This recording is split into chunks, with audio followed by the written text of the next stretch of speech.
केबे एमिति भाबी आश्चर्य लागिछि कि दुनियार जो 1% धनी लोक अछंती सेमाने एमती कौन जानिछंती जहा बाकी 99% लोक जानती नाही। एटा कौन खाली भाग्यर खेल ना सेमानुका मुंड भितरे किछि गोटे सिक्रेट सेटिंग अछि जाहाको सेमाने बुझी पारिछंती। आज आमे सही रहस्य उपरु पर्दा उठाइबाकू जाउछु।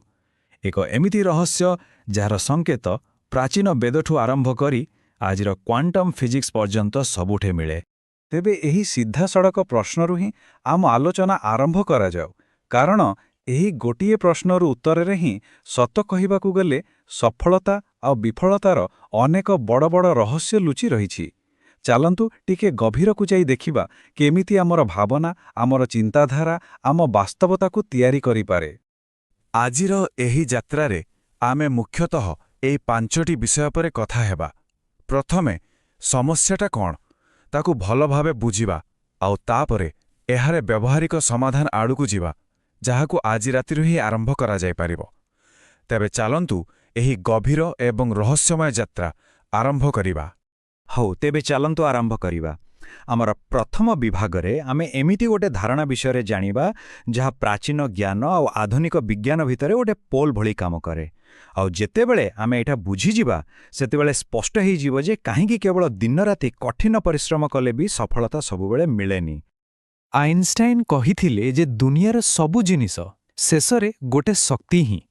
एही हिसाबरे धन बा संपद केवल कागज टंका नुहे, एहा भी गोटे प्रकारर फ्रिक्वेन्सी, गोटे तरंग। एमिति भावंतु जदि रेडियो 93.5 FM रे लागिछि तेबे ता उपरे 98.3 FM रो गीत केबे भी सुनिब नाही। ठीक सेमिति जदि कहार मन अभाव किंबा गरीबीर फ्रिक्वेन्सी रे ट्यून होई रहिछि तेबे से जेते भी कठिन परिश्रम करूना काहीकि समृद्धिर संगीत ता जीवन रे बाजिबा बहुत कष्टकर। अच्छा, तेबे एही फ्रिक्वेन्सी रो अमिला पछरे कारण कौन, काहीकि एमती हुए? चालंतु एहार काहीकि को बुझिबा। आमे आम अवचेतन मन भितरकू जिबा जहा अजाणतारे आम सफलतार रास्तारे गोटे अदृश्य कांथ भली ठिया होई थाए। गोटे चमत्कार कथा देखंतु। आजिर न्यूरोसाइंस मस्तिष्करे गोटे फिल्टर खोजी पाइछि जहार ना हेउछि RAS बा रेटिकुलर एक्टिवेटिंग सिस्टम। एहार काम हेउछि केवल सेही जिनिस देखैबा जहाको आम अवचेतन मन सत बोली माने। उदाहरण स्वरूप जदि जणे नाली कार किनिबाकू भाबे हठात ताकू रास्तारे सबुआड़े खाली नाली कार देखाजिबो। कार गुड़िक आगुरु भी थिला किंतु RAS एबे ताकू देखौछि। आउ आश्चर्यर कथा कौन जानती, हजार हजार वर्ष तले आम वेदरे लेखा थिला यथा दृष्टि तथा सृष्टि, जेमिति देखिबो सेमिति पाइबो। आजिर विज्ञान सेही प्राचीन ज्ञान को ही सत बोली कहूछि। तेबे बड़ कथा हैला अनेक लोक भाबंती खाली पॉजिटिव भाबिले सबु बदली जिवो, किंतु सेटा अधा सत। जदि सचेतन मन कहूची मु धनी किंतु भितरे अवचेतन मनरे बिल देवार भय अछि तेबे मुंड भितरे गोटे युद्ध चाले। एटा ठीक सेमिति जेमिति गोटे गाड़ीलो एक्सेलरेटर आउ ब्रेक दुईटाकू एका संगरे दबाइबा, फल कौन हबो? गाड़ी खाली गंगा हबो किंतु आगोकू टिके भी बढ़िबनी। सेथिपाई केवल सकारात्मक चिंता सबु बेले काम करेनी। तेबे समाधान कौन? समाधान आम दिन भितरे ही लुचि रहिछि। एक निर्दिष्ट समय रे, एक एमिति जादुकरी समय जेतेबेले आम अवचेतन मनर दरजा नुआ कथा सुनिबा पाई पूरा खोला थाए। आ विज्ञान एही समय को कुहे थीटा स्टेट।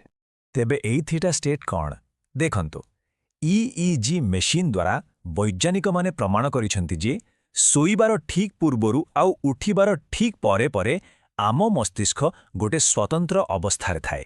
सेटा ही थीटा स्टेट। छोट पिला माने सबु बेले एही अवस्थारे थांती, सेठिपाई सेमाने एति जल्दी सबु किछि सिखि जानती। एही समय रे आमर तर्क करुथिबा मनटा सोई पड़ी थाए किंतु अवचेतन मन पूरा जागी थाए। एइटा होछि सेई सुवर्ण समय जेतेबेले मनर सॉफ्टवेयर को अपडेट करा जाय पारे। किंतु दुखेर कथा आमे एई मूल्यवान समय को मोबाइल स्क्रोल करी किंबा नेगेटिव खबर देखि नष्ट करि दौ। हो तेबे थियोरी तो बहुत हो गला। एबे आसंतु सीधा से प्रैक्टिकल उपाय को जिबा जहा आधुनिक गवेषणा और प्राचीन परंपरा को एकाठी करे। एमिति गोटे पद्धति ଯାହାକୁ ସେଇ ଥୀଟା ଷ୍ଟେଟ୍ରେ ବ୍ୟବହାର କରି ଅବଚେତନ ମନକୁ ପୁଣି ଥରେ ପ୍ରୋଗ୍ରାମ କରାଯାଇପାରିବ। ଏହି କୌଶଳ ପାଇଁ ପ୍ରେରଣା ଆସିଛି ଜାପାନର ବୈଜ୍ଞାନିକ ଡକ୍ଟର ମାସାରୁ ଇମୋଟୋଙ୍କ ଗବେଷଣାରୁ। ସେ ଦେଖେଇଥିଲେ ଯେ ପାଣି ଆମ ଭାବନା, ଆମ ଶବ୍ଦ ଦ୍ୱାରା ପ୍ରଭାବିତ ହୁଏ, ଆଉ ନିଜର ଆଣବିକ ସଂରଚନା ବି ବଦଳି ଦିଏ। ଏବେ ଭାବନ୍ତୁ, ଆମ ଶରୀର 70% ପାଣିରେ ତିଆରି। ତେବେ ଏହାର ପ୍ରଭାବ କେତେ ଶକ୍ତିଶାଳୀ ହୋଇପାରେ? ଆମର ପ୍ରାଚୀନ ଋଷିମାନେ ଏହାକୁ ଅଭିମନ୍ତ୍ରିତ ଜଳର ବିଜ୍ଞାନ ବୋଲି କହୁଥିଲେ। ତେବେ ପଦ୍ଧତିଟି ବହୁତ ସରଳ କିନ୍ତୁ ବହୁତ ଶକ୍ତିଶାଳୀ। ପ୍ରଥମେ ଶୋଇବାକୁ ଯିବା ପୂର୍ବରୁ ଗୋଟେ କାଚ ବା ତମ୍ବା ପାତ୍ରରେ ପାଣି ନେବାକୁ ହେବ। 2. ଏହାକୁ 2 ହାତରେ ଧରିବାକୁ ହେବ। 3. ଆଉ ଏଇଟା ସବୁଠୁ ଗୁରୁତ୍ୱପୂର୍ଣ୍ଣ, ଯେଉଁ ଲକ୍ଷ୍ୟ ଅଛି ତାହା ମିଳିସାରିଛି ବୋଲି ଅନୁଭବ କରିବାକୁ ପଡ଼ିବ। ଖାଲି ଭାବିଲେ ହେବନି, ସେଇ ସଫଳତାର ଖୁସି, ସେଇ କୃତଜ୍ଞତାକୁ ହୃଦୟରୁ ଅନୁଭବ କରିବାକୁ ହେବ। 4. ସେଇ ଭାବନାକୁ ପାଣି ଭିତରକୁ ପଠେଇବା, ଯେମିତି ସେ ପାଣିକୁ ପ୍ରୋଗ୍ରାମ କରାଯାଉଛି, ଆଉ ଶେଷରେ ସେଇ ପାଣିକୁ ପିଇଦେବା। ବାସ୍, ଏହି ପ୍ରୋଗ୍ରାମ ହୋଇଥିବା ପାଣି ଶରୀରର ପ୍ରତିଟି କୋଷରେ ପହଞ୍ଚି ଭିତରର କମ୍ପନକୁ ବଦଳାଇ ଦେବ। ଏହି ଶକ୍ତିଶାଳୀ କୌଶଳ ଜାଣିବା ହିଁ ସବୁକିଛି ନୁହେଁ। ଏହାକୁ ନିଜ ଜୀବନର ଅଂଶ କରିବା ଆଉ ପରିବର୍ତ୍ତନକୁ ସ୍ଥାୟୀ କରିବା ପାଇଁ କିଛି ନିୟମ ପାଳନ କରିବାକୁ ପଡ଼ିବ। ଚାଲନ୍ତୁ ଦେଖିବା ଏହା ପଛର ଦର୍ଶନ କ'ଣ। ବ୍ରହ୍ମାଣ୍ଡର ଗୋଟେ ବଡ଼ ନିୟମ ହେଉଛି ଧୈର୍ଯ୍ୟ ଆଉ ନିରନ୍ତରତା। ୟୁନିଭର୍ସିଟି କଲେଜ ଲଣ୍ଡନର ଗୋଟେ ଷ୍ଟଡି କହୁଛି ଯେ କୌଣସି ନୂଆ ଅଭ୍ୟାସ ତିଆରି କରିବାକୁ ଅତି କମ୍ରେ 21 ଦିନ ଲାଗେ। ବର୍ଷ ବର୍ଷରେ ନେଗେଟିଭ୍ ପ୍ରୋଗ୍ରାମିଂ ଗୋଟେ ରାତିରେ ବଦଳିବନି। ପ୍ରକୃତି କେବେ ବି ତର୍ବର ହୁଏନି, ତଥାପି ତାର ସବୁ କାମ ଠିକ୍ ସମୟରେ ହୁଏ। ସେଥିପାଇଁ ଏହି ପ୍ରୟୋଗକୁ ଅତି କମ୍ରେ 21 ଦିନ ପର୍ଯ୍ୟନ୍ତ ପୁରା ବିଶ୍ୱାସର ସହିତ କରିବାକୁ ପଡ଼ିବ। ଆଉ ଏ ସବୁର ମୂଳ ସିଦ୍ଧାନ୍ତ ଏହି ମହାନ ବୈଦିକ ବାକ୍ୟରେ ଲୁଚି ରହିଛି। ଅହମ୍ ବ୍ରହ୍ମାସ୍ମି, ଅର୍ଥାତ୍ ମୁଁ ହିଁ ସୃଷ୍ଟିକର୍ତ୍ତା। ଏଇଟା କୌଣସି ଅହଙ୍କାର ନୁହେଁ, ବରଂ ଏକ ଗଭୀର ସତ୍ୟ। ଯେତେବେଳେ ଜଣେ ନିଜ ଭିତରର ଦୁନିଆକୁ ବଦଳାଏ, ତା ବାହାର ଦୁନିଆ ବଦଳିବାକୁ ବାଧ୍ୟ ହୁଏ। ମନୁଷ୍ୟ ଅସୀମ ସମ୍ଭାବନାର ଏକ ସ୍ରୋତ। ତେବେ ଏବେ ନିଷ୍ପତ୍ତି ନେବାର ସମୟ। ସେହି ପୁରୁଣା ଅଭିଯୋଗ ଭରା ଜୀବନ ବାଛିବା, ନା ଆଜି ରାତିରେ ଗୋଟେ ଗ୍ଲାସ ପାଣି ଆଉ ନିଜ ଭାବନା ସହିତ ନିଜ ଭାଗ୍ୟ ଲେଖିବାର ସାହସ କରିବା? ହରିବାକୁ କିଛି ନାହିଁ, କିନ୍ତୁ ପାଇବା ପାଇଁ ପୁରା ବ୍ରହ୍ମାଣ୍ଡ ଅଛି। ବାସ୍ ନିଜ ଭିତରର ଶକ୍ତି ଉପରେ ବିଶ୍ୱାସ ରଖିବାକୁ ପଡ଼ିବ।